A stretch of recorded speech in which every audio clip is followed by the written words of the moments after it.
Hi, welcome back to my views and news. Complete update for you from Gondar city of the Amhara region.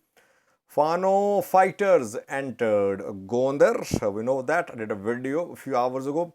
What is the latest? What is happening in Gondar these minutes? Is ENDF in a position to push Fano out of Gondar? Where are Fano fighters now? Any attacks on uh, institutions in Gondar? What about network, mobile networks? What about internet? Details for you in this video. Secondly, Humera, Western Tigray, Eritrea, Ethiopia border. A statue has been built of an emperor in Humera, which could be a source of conflict between Tigray and Amhara. It seems the statue has been built maybe in connection with Maskell Damira celebrations. Firstly, viewers, Gondar city, what is happening in the city? It is being claimed by pro-Fano elements, pro-Fano sources that Fano is in full control of Gondar city. That is not the case, by the way. Yes, we always see that whenever Fano fighters enter a town, Fano loyalists start claiming the town has come under Fano control. No. What is happening in Debre Marcos? Sure of it. We saw in Debre Marcos still. We're seeing a stalemate there. Both parties there. Fano fighters there, Ethiopian military there. If Fano has entered Gondar city, it does not mean that Fano is in control of Gondar. But Fano's entry in Gondar in itself is an achievement because Gondar was fully peaceful. There was nothing happening in Gondar. No attack on any ENDF unit in Gondar in the last 1 month or so. Total calm in Gondar. And Gondar elders were in talks with the government. Ethiopian military was trying to bribe Gondar elders. Rumors were abundant that in Gondar, Fano won't be able to re-enter. So Fano has proved today its capability to re-enter big cities. Ethiopian military took took control of 6 cities a few weeks ago. And military spoke back then as if it had defeated Fano fighters. Gondar, Bahirda, Debre Marcos, Debre Birhan, Shorobet, Lalibala. Fano fighters back then withdrew from these 6 cities. I said they were withdrawing with their capabilities intact. Though pro-government supporters lashed out at me saying that Sajid, you just support Fano. Fano is finished. But time and again and again, we saw that Fano fighters, they proved their capabilities of re-entering those cities from where they withdrew. We saw they re-entered Debre Marcos, they re-entered Shorobet, and now they're back in Gondar. So their re-entry in itself is an achievement. It's a confirmation of their capabilities. Their capabilities are largely intact. And I think anyone can see that Fano's capability is intact. Why? Because their top commanders have not been killed, wounded, or arrested. They are receiving supplies. They are getting support from abroad too. They have territories under their control. They are carrying out assassinations, carrying out ambush attacks. So they're intact. Now, Fano fighters entered Gondar, as it has been confirmed now. What happened after that? Firstly, last time when Fano took control of Gondar, there was no internet, but mobile networks were operating. So it was easy to get information from Gondar through calls. This time, everything is blocked. Internet not working, mobile networks not operating. So it's difficult to know what is happening on the ground in Fano, in Gondar. What we have been able to confirm so far is that so far Fano fighters have attacked 3 police stations in Gondar city. Prisoners have been released. Police stations have been looted, you can say. Ammunition there has been captured by Fano fighters. Third, fourth, and sixth police stations have been attacked by Fano fighters reportedly. Firstly. Secondly, in multiple locations, clashes are ongoing these minutes in Gondar city. Ethiopian military was not expecting this swift operation by Fano fighters in Gondar. So basically, military, I think, is shocked. It is in a state of disarray.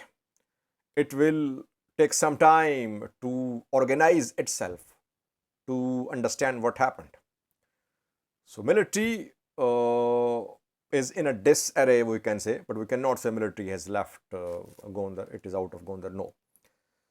Military convoys are being ambushed by Fano fighters. Several vehicles set on fire. Military vehicles have been seen. Videos are being shared.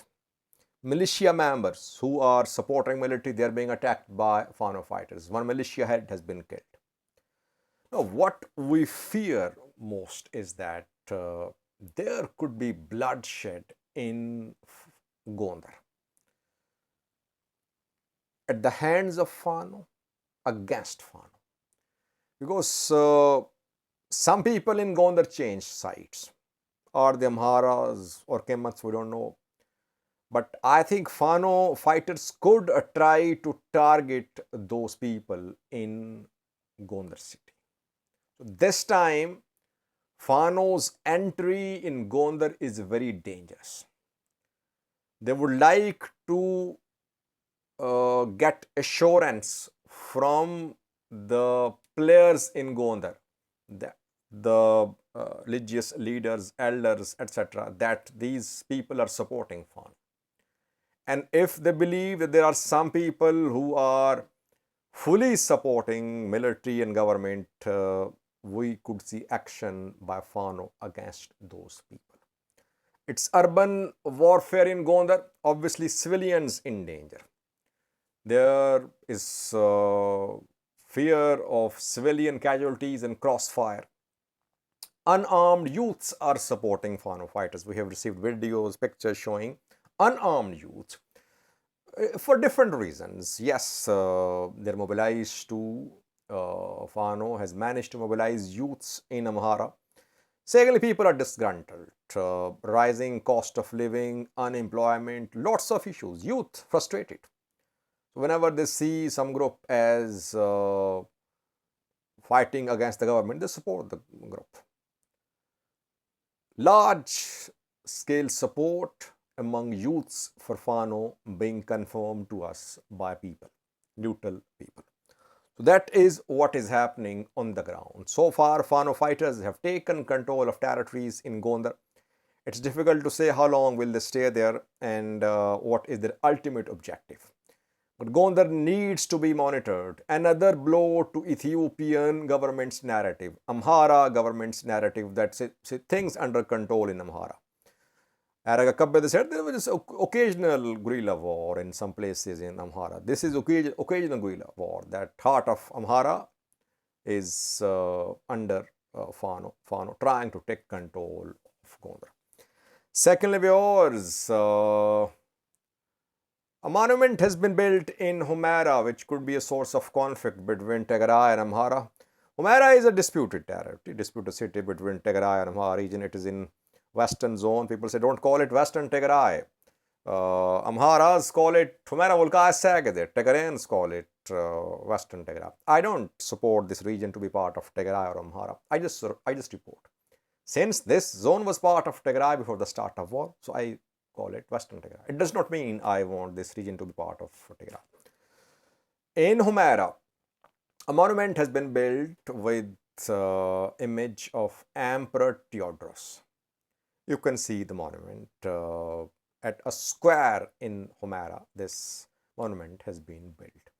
It could be a source of conflict between Tigray and Amhara. Tigrayans have been expelled from Humera, Vulkai, Sagade, but still some live there. And if Tigrayan IDP start returning, we could see a conflict here. Generally, Amhara kings are not liked by Tigrayans. And Johannes is seen as the one who centralized Ethiopia. And then we saw that it was 19th century. This centralized Ethiopia existed, and later Ethiopia was decentralized. TPLF fought, EPLF fought, and we saw a new setup, ethnic federalism. But even that ethnic federalism could not deliver. Ethiopia could not make tremendous progress. Other conflicts continued. So, all ethnic groups in Ethiopia don't have the same regard for Emperor Johannes. Emperor Menelik as well. Oromos and Amharas, they have conflicting positions about the stature, the status of Emperor Menelik II. I think this monument has been built in connection with Meskel Damira Meskel celebrations. This year's celebration is going to be very tense. That is what Abune Abraham, Abune Petros hinted at yesterday. They said that people should be patient and that no one should carry any flags with other signs. Only flags, federal flags and flags with church emblem can be carried by people. Let's see what happens on Meskel Damira, Iricha. Let's hope things go well, because these are big celebrations. Tens of thousands attend these gatherings in different parts of Ethiopia, especially in Addis Ababa, Ethiopian capital. Thanks for watching.